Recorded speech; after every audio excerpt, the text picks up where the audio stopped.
Imagine reaching your late 60s and believing that chapter of closeness was quietly closed forever. That was me, content in my routine, yet carrying a gentle ache for connection. Then, one unhurried evening, everything shifted. In the tender years after loss, I discovered 7 quiet truths about intimacy later in life. Not dramatic secrets, just honest lessons that gently touched my daily health, deepened my closest relationship, and gave me a warmer sense of the days still ahead. If you're 50 or beyond and wondering whether this part of life still belongs to you, my simple story may feel like a quiet hand on your shoulder. It's not about going back to youth.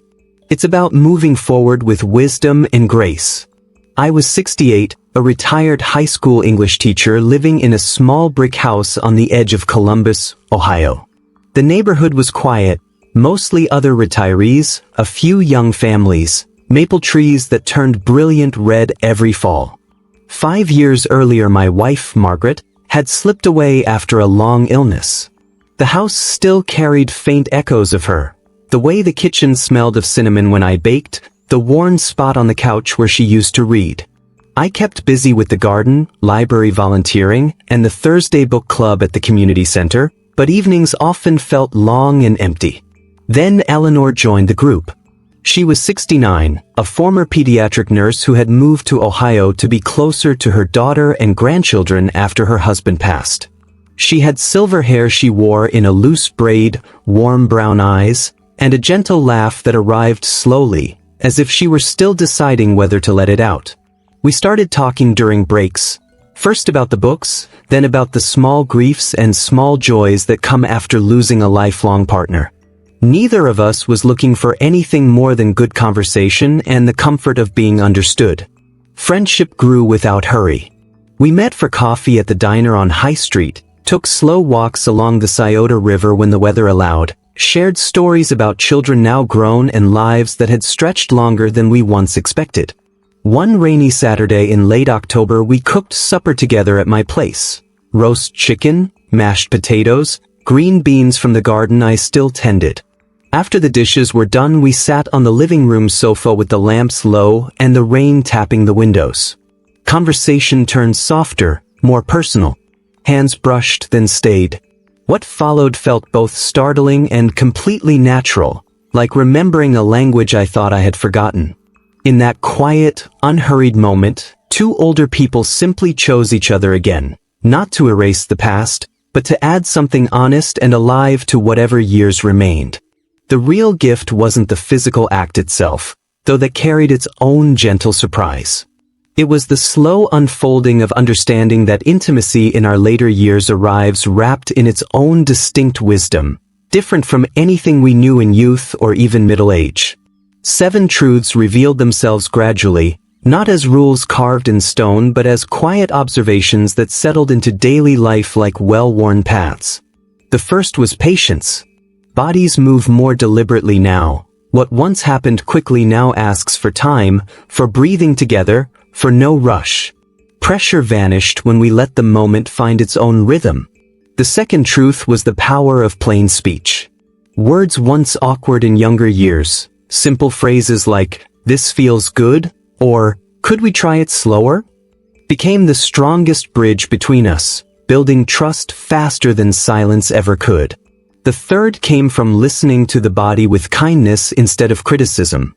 Joints creak, skin has changed texture, energy ebbs and flows differently. Honoring those changes without apology allowed closeness to feel safe rather than strained. The fourth truth showed how mere nearness, skin against skin, steady breathing in the dark, could dissolve old loneliness and quiet worries that had lingered for years. The fifth was laughter. When something awkward happened, we laughed together instead of turning away. That shared humor became more intimate than flawless performance. The sixth lay in small, consistent gestures of care. A hand resting on a shoulder to ask, "Are you comfortable?" A warm cloth brought without being asked, checking in afterward with gentle words. Those acts turned 2 separate lives into a shared one again. And the seventh, perhaps the deepest, was gratitude. Choosing to welcome this part of life, rather than mourn what it no longer resembled, lit the remaining years with unexpected warmth and purpose. Each truth touched health in subtle ways: better sleep, steadier mood, renewed incentive to move and eat mindfully, while weaving Eleanor and me more tightly together and making the future feel less like an ending and more like a continuation worth savoring. Those 7 truths didn't announce themselves with fanfare. They settled quietly into the days and weeks that followed, changing the air around me in ways I hadn't expected. I woke up feeling lighter, as though a low, constant fog had lifted from my mornings. Sleep came more easily, deeper, less broken by the restless thoughts that once circled after dark. My mood steadied, small irritations that used to linger now passed quickly. I found myself moving more naturally through the house and yard, stretching in the kitchen while the coffee brewed, walking farther along the river path without thinking twice about it. The incentive wasn't exercise for its own sake, but a simple wish to feel good in my own skin for the hours I spent with Eleanor. Our conversations grew richer, less guarded. We talked about fears we hadn't named before, about hopes we'd tucked away, about the ordinary details of days that now felt worth sharing. Laughter came more readily, even at the small clumsiness that still happened sometimes. The loneliness that had become a familiar roommate simply moved out. Evenings no longer stretched empty. Instead, they held warmth, a quiet companionship that made the house feel alive again. I took better care of myself without making it a project. I chose vegetables over convenience food, drank water instead of reaching for another cup of tea out of habit, remembered to stand taller when my back reminded me it was there. These weren't drastic shifts, just gentle ones born from gratitude for still having a body that could feel pleasure, connection, and rest. Eleanor noticed the change in me and I in her. We mirrored each other's softening edges. If you're sitting there now, perhaps carrying your own version of that old quiet ache, wondering whether this season still holds room for something tender and new, hear this. The lessons that arrive late often arrive exactly when the heart is ready to receive them. They don't erase what came before. They add light to what remains, making every remaining day feel a little more generous, a little more yours. Over the months that followed that first rainy evening, the 7 truths revealed themselves not in a single rush but in the small, repeated moments of being together. They appeared in the way we learned to pause without apology when a hip protested or breath came shorter than expected. Patience became our shared language, turning what might have felt like limitation into a kind of quiet luxury. Time taken, not stolen. Honest words flowed more freely with practice. We spoke plainly about what brought comfort and what needed adjustment. Phrases that once felt vulnerable now sounded like care. Listening to our bodies with gentleness replaced old habits of pushing through. We noticed how a slower pace allowed deeper connection rather than less. The simple act of lying close afterward, skin warm against skin, no agenda, quietly dissolved the residue of years spent alone, easing tensions I hadn't realized I still carried in my shoulders and chest. Laughter arrived as its own kind of medicine. When a position didn't quite work or a knee gave a sudden twinge, we met it with soft chuckles instead of embarrassment. Those shared smiles became threads that wove us closer. Small daily gestures grew in meaning. The way she'd rest her hand on my forearm to ask if I was all right, or how I'd bring her an extra pillow without being prompted, or the gentle kiss on the forehead afterward that said more than words could. Each one reminded us we were partners again, not just individuals sharing space. The final truth, gratitude, settled deepest of all.